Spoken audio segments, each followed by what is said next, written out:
Hello, welcome back. This is a very exciting video. Well, at least for me it is. From the title, you already know why. So, without further ado, let's just delve into the account. Let me introduce you the account first. This is Amphoreus Only or Chrysosaur Only. Well, it's kinda same depending on how you look at it, but it's pretty flexible. Currently, all Amphoreus characters are only Chrysosaurs, but if in the future they release some Amphoreus characters who are not Chrysosaurs or SP versions of the Chrysosaurs who live Amphoreus, I am gonna include them in the account. To understand why, you kinda need to understand my mindset when I made the account. I started this account in 3.7 when Amphoreus ended, when Cyrene released. And I liked the place so much. I did not want to leave. So I just made an account so I can forever stay here by using these characters to brute force endgames. Yes, crazy work, I know. So now let me just tell you the account's journey, acquisitions. So in 3.7, I got Castorice E0 and Hyacine E0. Then 3.8 was the super long, the extended patch. I managed to get Aglaea E1 S1. Then in 4.0, I got Evernight, both E0 and E1. I could not farm enough for her light cone. Then in 4.1, I got Hyacine light cone. 4.2 is where we are now. So in first half of 4.2, I got Castorice light cone. Then today, when I am recording this, I finally managed to get Tribbie E0. So I finally have 7 characters, including RMC and Free Danhang now. Back when I got Aglaea in 3.8, I already had 2 teams, Castorice and Hyacine, and Aglaea, Danhang and RMC. So by the end of 3.8, I could already do 3 stars in MoC 9, 3 star in Pure Fiction 3rd level and Apocalyptic Shadow 3rd level. Getting Evernight in 4.0 meant I could go as far as MoC 11 with 3 stars. Though I think it took me till 4.1 when I got Hyacine's light cone and their builds were better than when I just started to get 3 stars in MoC 11. After getting Tribbie today, I already had her build since I was farming for Castorice and Evernight, and I kept a build for Tribbie too, but her traces are not leveled yet because I forgot to farm. But I decided, hey, why not just try MoC 12 since this MoC 12 is pretty easy, or more like the turbulence is very broken. So I decided to give MoC 12 a try and let's see how it went. Well, you already know the result, but let's see the process. First, I am extremely sorry for some weird reason. OBS just did not record game audio, so there is no in-game sounds. I hope the experience is not very bad. So first half had Nicodor, well, whatever he is. First half had that thing. No, I should not call my day thing. That's not good. Anyway, so first half had this boss, and my team was E0 S1 Castorice, E0 S0 Tribbie, E1 S0 Evernight, and E0 S0 Hyacine. I do not own monorail in my main account, but people keep saying this is a branded team and all. So I just first casually played through the team. In my first attempt, I missed the 3-star in a tiny margin. So I decided to change RNC build, give her more speed and all. Then I decided to just optimize the first half too. And it was not that easy. I was aiming to finish the first half in 1 cycle, and I needed to meet quite a few conditions for that to happen. First, this magic wand enemy, it has 2 RNG attacks. One action advances the enemies and one increases attack. You need to have the attack increase move. If it does not do that, reset. Then comes the optimization. I don't know. I needed to keep in mind, I needed to play in such way to not waste any damage. The first wave must die before the first cycle turbulence hit.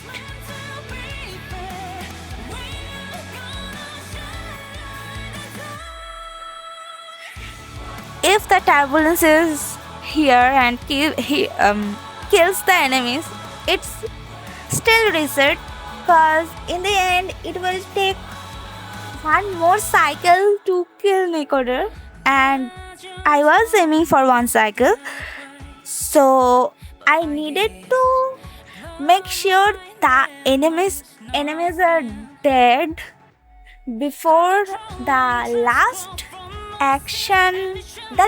character in the action bar finishes their action. The best way was getting a Castorice dragon in the last second or something.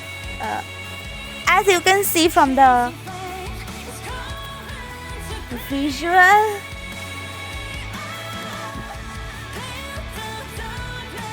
so when by doing that, our characters get dragged to the top again when Nicoder hits, and already we have a Cassie dragon too. After a lot of trying and failing, I also noticed you need to hit Nicoder first. That 1 out of 7, the thing shows on the top. I needed to hit him before he summons and do quite a bit damage. Then he summons his pillars and all. It's smooth. Just I needed to make sure the first phase of Nicoder fight ends before the turbulence hits. I cannot let the turbulence finish the first phase, then start the second phase, and turbulence does quite a bit damage to him in his second half, and it's pretty smooth 1 cycle from there on. So the RNG was in the first wave, then in the first half of Nicoder. That's all. It was a little bit struggle, not that much, but the Aglaea side, that was a nightmare.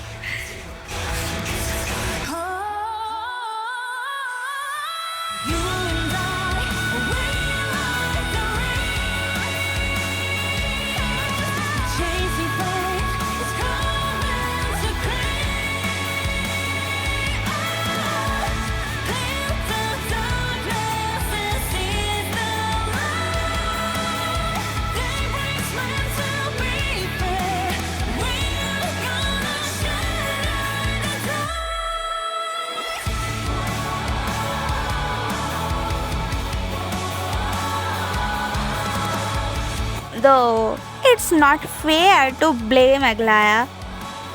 Honestly, Aglaea is very fun to play and one of the few characters who needs you to pay utmost attention.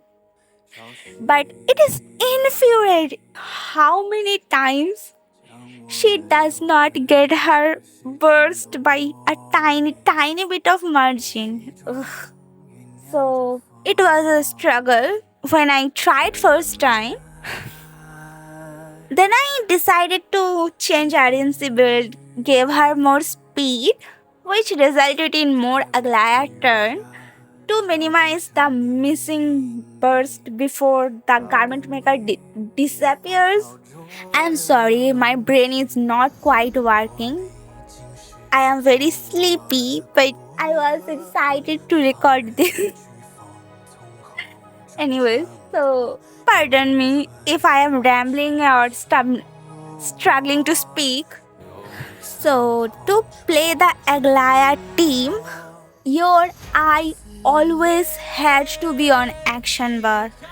Like, you have to maximize getting her actions without wasting energy or getting enough actions to actually get as much energy as she needed before garment maker disappears. And also Kafka, she crowd control. So if Aglaea gets crowd control, run is gone. Utterly done. So first phase was just brute forcing kind of. My goal was to just make sure to keep garment maker on field, give Aglaea as many actions as possible to get energy and to get the number, which dictates how many times turbulence gonna hit that thing. So my goal was to just maximize that to 20 and make sure garment maker leaves. That's all. It's not that hard, but I just needed to pay very much attention. That's all. Like, this fight was just fighting like a cockroach or something. You just survive and stack the turbulence to kill the enemies. My Aglaea build is not that good, so she can't really brute force things. I am trying, okay? So first half was that, but second half, you have to hope beyond hope Kafka does not crowd control Aglaea. If she does, you need to restart again. RNC getting crowd controlled means there is a high chance your garment maker disappears because you missed one Aglaea turn or something. So not enough energy. But as you can see in this run itself, I could have restarted, but I decided to just push through and see what happens. And it ended up just working out. So there's that. But ideally, that should not happen. So honestly, that's all.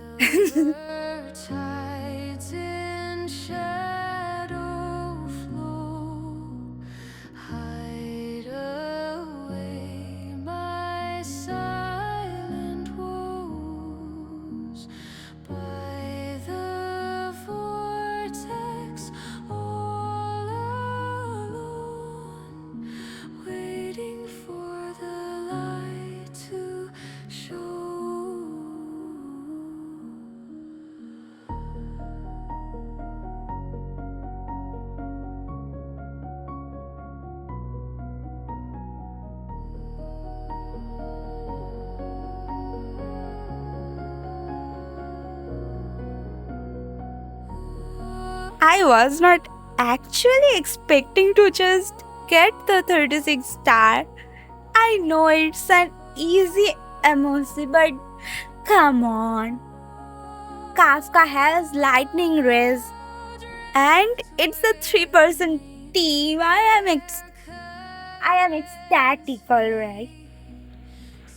My next goal of the account is getting 4 stars in pure fiction since Epoch seems to be pretty nightmare inducing.